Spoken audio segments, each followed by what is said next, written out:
The night someone knocked on my door at 3 a.m., they didn't stop.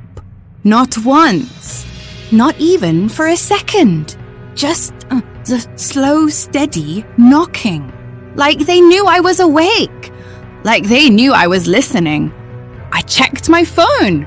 3:02 a.m. No notifications. No missed calls. Nothing that explained why my heart was suddenly racing. Then it came again. Knock, knock, knock. Not loud. Controlled. Deliberate. I sat up in bed, completely still, because something about it felt wrong. Not urgent, not desperate. Patient, like whoever was out there had all the time in the world. I didn't move, didn't speak, just listened. And then they said my name. Ava. Soft, right through the door. My blood ran cold. I hadn't told anyone where I lived. Not friends, not co-workers, not even him. Especially not him. Another knock. Ava! This time, closer. Like they were leaning against the door. Listening for me. I grabbed my phone. Hand shaking. No service. That didn't make sense. I had full signal before. I stood up slowly. Every step towards the door felt wrong. Heavy. Like something was pulling me back. But I needed to see. Needed to know. I reached the door, looked through the peephole, and froze. No one was there. The hallway was empty. Lights flickering softly. Completely still. My breath caught because I could still hear it. The knocking. But it wasn't coming from outside anymore. It was closer. Behind me. I turned slowly. And that's when I saw it. My bedroom door. Slightly open. I was sure I had closed it. Locked it. But now it wasn't. The knocking stopped. Silence. Then, Ava! From inside. My heart slammed against my ribs.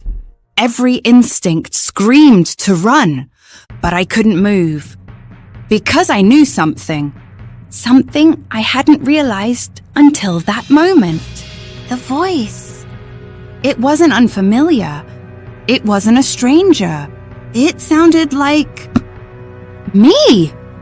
I forced myself to step forward toward the bedroom, each step slower than the last, until I reached the door and pushed it open. The room was dark, still, empty, except for one thing. My phone on the bed, screen on, even though I was holding mine. My chest tightened. I walked closer, carefully, and looked down. It was my old phone, the one I had replaced weeks ago, the one I had turned off and put away. Except now, it was on, recording, front camera, pointing at the door, at me. A voice played through the speaker, soft, familiar. Ava, my own voice, looping, repeating. My knees almost gave out, because suddenly everything made sense. The knocking, the name. It wasn't someone outside. It wasn't someone inside. It was something I'd set up without realizing. Days ago, testing the phone, testing the recording, playing back my own voice. late at night, half asleep, and somehow it had triggered again, at the worst possible time. I stood there in silence, listening to my own voice call my name over and over until I reached out and turned it off.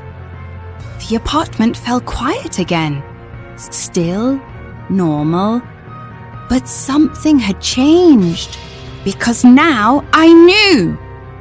The scariest part wasn't the knocking. It wasn't the voice. It wasn't even the darkness. It was the fact that for a moment, I truly believed someone else was there. And even after I understood, a part of me still wasn't sure.